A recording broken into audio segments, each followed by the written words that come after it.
Welcome back to the Free Video Books channel. Today we're reading Chapter 15, of Frankenstein by Mary Shelley. Before we get started, why not like and subscribe?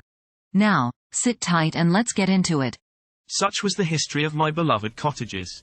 It impressed me deeply. I learned, from the views of social life which it developed, to admire their virtues and to deprecate the vices of mankind. As yet I looked upon crime as a distant evil. Benevolence and generosity were ever present before me, inciting within me a desire to become an actor in the busy scene where so many admirable qualities were called forth and displayed. But in giving an account of the progress of my intellect, I must not omit a circumstance which occurred in the beginning of the month of August of the same year.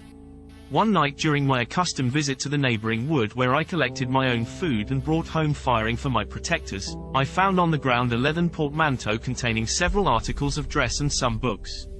I eagerly seized the prize and returned with it to my hovel.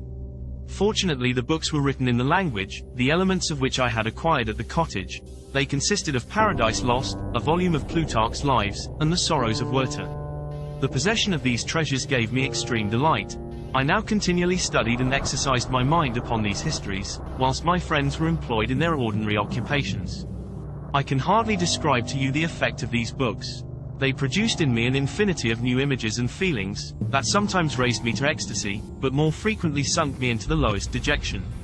In the Sorrows of Werther, besides the interest of its simple and affecting story, so many opinions are canvassed and so many lights thrown upon what had hitherto been to me obscure subjects that I found in it a never-ending source of speculation and astonishment.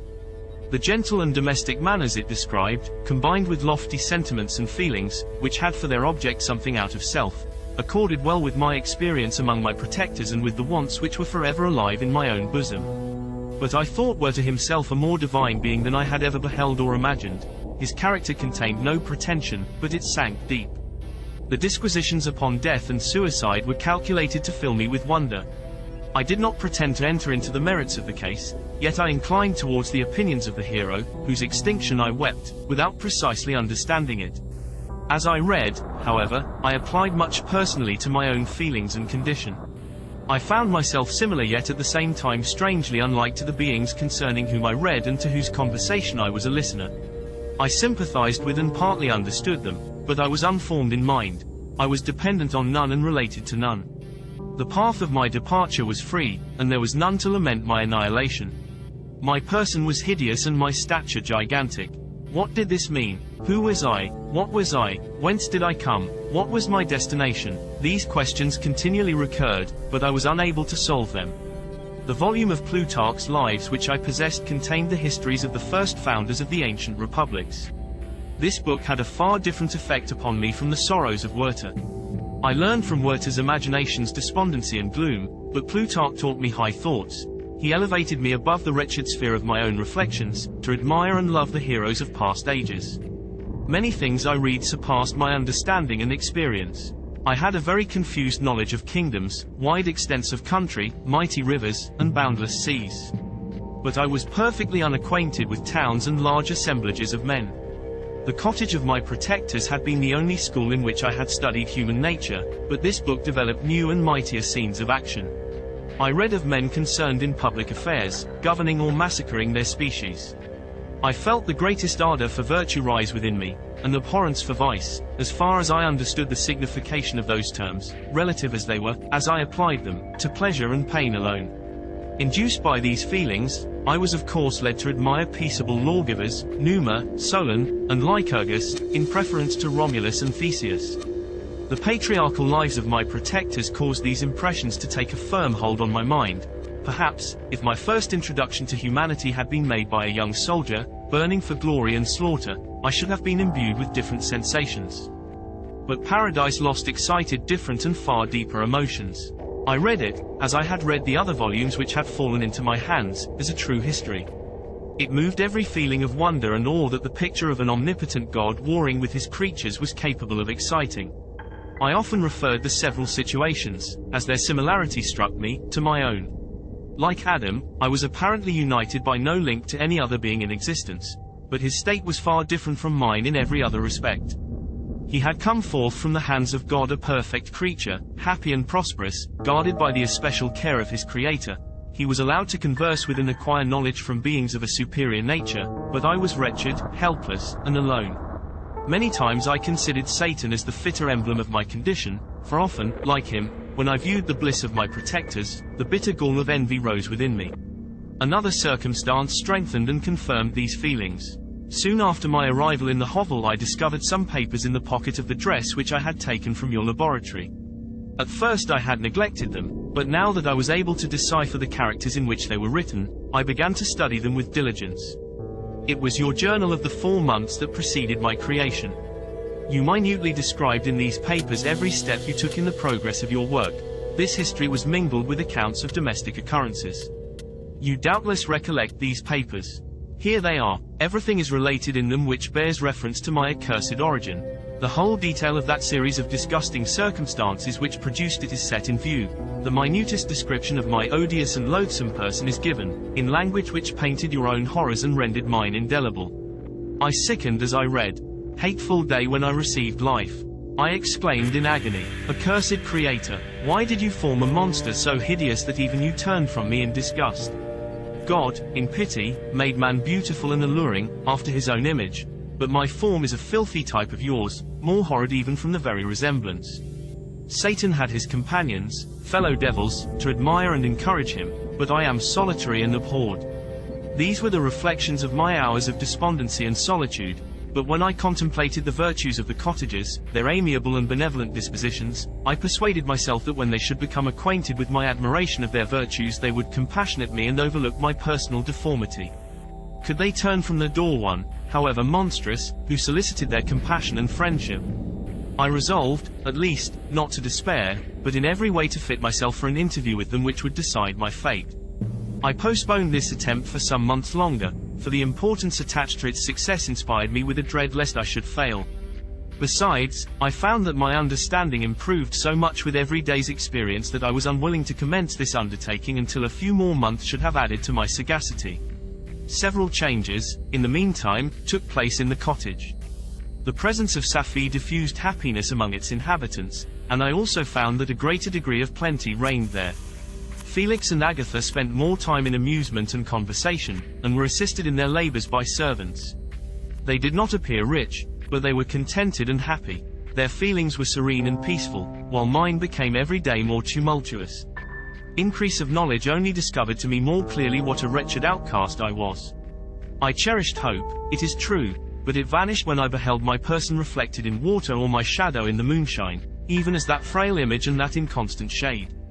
I endeavored to crush these fears and to fortify myself for the trial which in a few months I resolved to undergo, and sometimes I allowed my thoughts, unchecked by reason, to ramble in the fields of paradise, and dared to fancy amiable and lovely creatures sympathizing with my feelings and cheering my gloom. Their angelic countenances breathed smiles of consolation. But it was all a dream. No Eve soothed my sorrows nor shared my thoughts. I was alone. I remembered Adam's supplication to his Creator. But where was mine? He had abandoned me, and in the bitterness of my heart I cursed him. Autumn passed thus. I saw, with surprise and grief, the leaves decay and fall, and nature again assume the barren and bleak appearance it had worn when I first beheld the woods and the lovely moon. Yet I did not heed the bleakness of the weather. I was better fitted by my conformation for the endurance of cold than heat. But my chief delights were the sight of the flowers, the birds, and all the gay apparel of summer. When those deserted me, I turned with more attention towards the cottagers. Their happiness was not decreased by the absence of summer. They loved and sympathized with one another, and their joys, depending on each other, were not interrupted by the casualties that took place around them. The more I saw of them, the greater became my desire to claim their protection and kindness. My heart yearned to be known and loved by these amiable creatures. To see their sweet looks directed towards me with affection was the utmost limit of my ambition. I dared not think that they would turn them from me with disdain and horror. The poor that stopped at their door were never driven away. I asked, it is true, for greater treasures than a little food or rest. I required kindness and sympathy, but I did not believe myself utterly unworthy of it. The winter advanced, and an entire revolution of the seasons had taken place since I awoke into life. My attention at this time was solely directed towards my plan of introducing myself into the cottage of my protectors. I revolved many projects, but that on which I finally fixed was to enter the dwelling when the blind old man should be alone. I had sagacity enough to discover that the unnatural hideousness of my person was the chief object of horror with those who had formerly beheld me. My voice, although harsh, had nothing terrible in it. I thought, therefore, that if in the absence of his children I could gain the goodwill and mediation of the old de Lacy, I might by his means be tolerated by my younger protectors. One day, when the sun shone on the red leaves that strewed the ground and diffused cheerfulness, although it denied warmth, Safie, Agatha, and Felix departed on a long country walk, and the old man, at his own desire, was left alone in the cottage. When his children had departed, he took up his guitar and played several mournful but sweet airs, more sweet and mournful than I had ever heard him play before. At first his countenance was illuminated with pleasure, but as he continued, thoughtfulness and sadness succeeded. At length, laying aside the instrument, he sat absorbed in reflection. My heart beat quick. This was the hour and moment of trial, which would decide my hopes or realize my fears. The servants were gone to a neighboring fair. All was silent in and around the cottage. It was an excellent opportunity. Yet, when I proceeded to execute my plan, my limbs failed me and I sank to the ground. Again I rose, and exerting all the firmness of which I was master, removed the planks which I had placed before my hovel to conceal my retreat. The fresh air revived me, and with renewed determination I approached the door of their cottage. I knocked. "Who is there?" said the old man. "Come in." I entered. "Pardon this intrusion," said I. "I am a traveler in want of a little rest. You would greatly oblige me if you would allow me to remain a few minutes before the fire." "Enter," said de Lacy, "and I will try in what manner I can to relieve your wants. But, unfortunately, my children are from home, and as I am blind, I am afraid I shall find it difficult to procure food for you. Do not trouble yourself, my kind host. I have food. It is warmth and rest only that I need." I sat down, and a silence ensued. I knew that every minute was precious to me, yet I remained irresolute in what manner to commence the interview, when the old man addressed me. "By your language, stranger, I suppose you are my countryman. Are you French?" "No, but I was educated by a French family and understand that language only. I am now going to claim the protection of some friends, whom I sincerely love, and of whose favor I have some hopes." "Are they Germans?" "No, they are French. But let us change the subject. I am an unfortunate and deserted creature. I look around and I have no relation or friend upon earth. These amiable people to whom I go have never seen me and know little of me. I am full of fears, for if I fail there, I am an outcast in the world forever. Do not despair. To be friendless is indeed to be unfortunate, but the hearts of men, when unprejudiced by any obvious self-interest, are full of brotherly love and charity. Rely, therefore, on your hopes, and if these friends are good and amiable, do not despair. They are kind, they are the most excellent creatures in the world, but, unfortunately, they are prejudiced against me. I have good dispositions. My life has been hitherto harmless and in some degree beneficial, but a fatal prejudice clouds their eyes, and where they ought to see a feeling and kind friend, they behold only a detestable monster. That is indeed unfortunate, but if you are really blameless, cannot you undeceive them? I am about to undertake that task, and it is on that account that I feel so many overwhelming terrors. I tenderly love these friends. I have, unknown to them, been for many months in the habits of daily kindness towards them, but they believe that I wish to injure them, and it is that prejudice which I wish to overcome. Where do these friends reside? Near this spot. The old man paused and then continued, "If you will unreservedly confide to me the particulars of your tale, I perhaps may be of use in undeceiving them. I am blind and cannot judge of your countenance, but there is something in your words which persuades me that you are sincere. I am poor and an exile, but it will afford me true pleasure to be in any way serviceable to a human creature." "Excellent man, I thank you and accept your generous offer. You raise me from the dust by this kindness, and I trust that, by your aid, I shall not be driven from the society and sympathy of your fellow creatures. Heaven forbid, even if you were really criminal, for that can only drive you to desperation, and not instigate you to virtue. I also am unfortunate. I and my family have been condemned, although innocent. Judge, therefore, if I do not feel for your misfortunes. How can I thank you, my best and only benefactor? From your lips first have I heard the voice of kindness directed towards me. I shall be forever grateful, and your present humanity assures me of success with those friends whom I am on the point of meeting. May I know the names and residence of those friends?" I paused. This, I thought, was the moment of decision, which was to rob me of or bestow happiness on me forever. I struggled vainly for firmness sufficient to answer him. but the effort destroyed all my remaining strength. I sank on the chair and sobbed aloud. At that moment I heard the steps of my younger protectors. I had not a moment to lose, but seizing the hand of the old man, I cried, "Now is the time. Save and protect me. You and your family are the friends whom I seek. Do not you desert me in the hour of trial." "Great God!" exclaimed the old man. "Who are you?" At that instant the cottage door was opened, and Felix, Safie, and Agatha entered.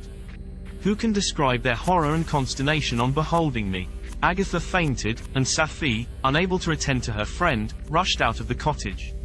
Felix darted forward, and with supernatural force tore me from his father, to whose knees I clung. In a transport of fury, he dashed me to the ground and struck me violently with a stick. I could have torn him limb from limb, as the lion rends the antelope. But my heart sank within me as with bitter sickness, and I refrained. I saw him on the point of repeating his blow, when, overcome by pain and anguish, I quitted the cottage, and in the general tumult escaped unperceived to my hovel. Did you enjoy today's chapter of Frankenstein? Why not subscribe and ring the bell? Next time we'll be reading Chapter 16 Inches. Don't miss it.